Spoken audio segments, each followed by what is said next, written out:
ഇതേപോലത്തെ ഒന്നുണ്ടെങ്കിൽ പിന്നെ സമയം പോകുന്ന അറിയില്ല. സിനൂട്ടൻ എവിടുന്ന് ഒരു വടി ഇട്ടിട്ടുണ്ട്. ആ വടിയായിട്ട് ഇനി ഇങ്ങനെ കുറേ നേരം വേദന ആക്കുന്നു കേട്ടോ. അപ്പോൾ എനിക്ക് വേദന ആയപ്പോൾ ഞാൻ അവനെ പിടിച്ച് നല്ല വഴക്ക് പറഞ്ഞു ഗൈസ്. നിൽക്കട അവിടെ ഇരിക്കി ചോദിക്കട്ടെ. അവിടെ ഇരിക്കി വടി കൊണ്ടാ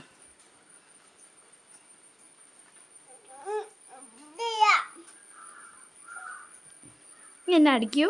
കൊണ്ട വടി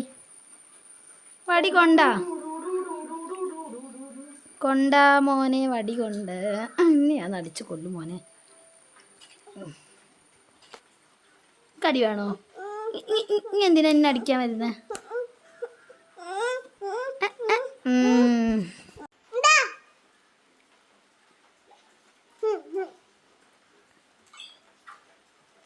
മേമന് ചീത്ത പറയാ?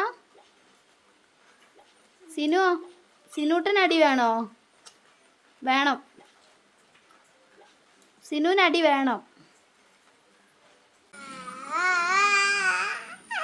സിനൂട്ടൻ മേമനെ എങ്ങനെയാ പേടിപ്പിക്കുക?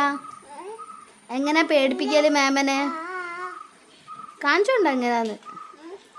കാണിച്ചോണ്ടാ എങ്ങനെയാ മേമനെ രാത്രി പേടിപ്പിക്കല്? എങ്ങനെയാ മേമനെ രാത്രി പേടിപ്പിക്കല്?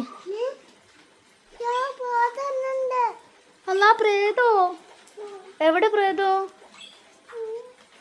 സിനു, പ്രേതം എങ്ങനെ ഒച്ചുണ്ടാക്ക? പ്രേതം എങ്ങനെ ഒച്ചുണ്ടാക്കി വരിക? അവൻ ആ വടി കൊണ്ട് ഒളിപ്പിച്ച് വെച്ചതാട്ടോ ഞാൻ എടുക്കുന്നതിന്. പിന്നെ അത് ഒളിപ്പിച്ച് വെച്ച് വരുന്ന വഴിക്ക് അതാ അവനൊരു വിക്സ് ഇട്ടിരിക്കുന്നു. ആ വിക്സും അതാ തലയിൽ തേച്ച് വരുന്നത്. പാവം, അവന് ഭയങ്കര തലവേദന തോന്നുന്നുണ്ട് ഗൈസ്. കണ്ടില്ലേ, ആ വിക്സൊക്കെ എടുത്ത് തലയിൽ തേച്ചിട്ടുണ്ട്. പിന്നെ ഉമ്മൻ്റെ കോള് വന്നപ്പോൾ ഞാൻ ഉമ്മനെ കൂട്ടാൻ വേണ്ടി പോവാണ്. അപ്പോൾ അതാ സിനൂട്ടനിൻ്റെ പർദ്ദ പിടിച്ച് വലിക്കാണ് ഓനുണ്ടെന്ന് പറഞ്ഞിട്ട്. അപ്പം ഞാൻ ഇവനെ കൊണ്ടുപോയാൽ ശരിയാവില്ല. വണ്ടിയിൽ പോയാൽ നല്ലോണം ഇങ്ങനെ ഏത് വണ്ടി ഉണ്ടല്ലോ, കാർ, ലോറി പറഞ്ഞ് ഇങ്ങനെ വെറുപ്പിക്കും. അപ്പോൾ പിന്നെ ഞാൻ എന്ത് ചെയ്തു കേസ്, അവനെ കൊണ്ടുപോകില്ല എന്ന് വിചാരിച്ച്. അപ്പോൾ ഇത് കേട്ട് നോക്കി. പിന്നെ എങ്ങനെ ഞാൻ അവനെ കൊണ്ടുപോകാതിരിക്കുക? ഞാൻ കൊണ്ടുപോകില്ലേ?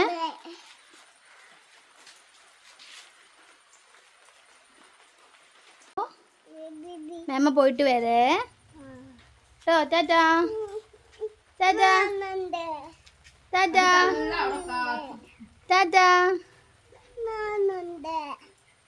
ഇനി വേണ്ട, ഞാൻ ഒറ്റക്ക് പോയിക്കോളൂ. ഞാൻ സിനൂട്ടന് പോയി വരാം. അപ്പോൾ ഇന്ന് സിനൂട്ടൻ്റെ കുസൃതി വീഡിയോ ആയിരുന്നു. അപ്പോൾ ഇഷ്ടപ്പെടാന്നുണ്ടെങ്കിൽ സപ്പോർട്ട് ചെയ്യാനും സബ്സ്ക്രൈബ് ചെയ്യാനും മറക്കരുത്.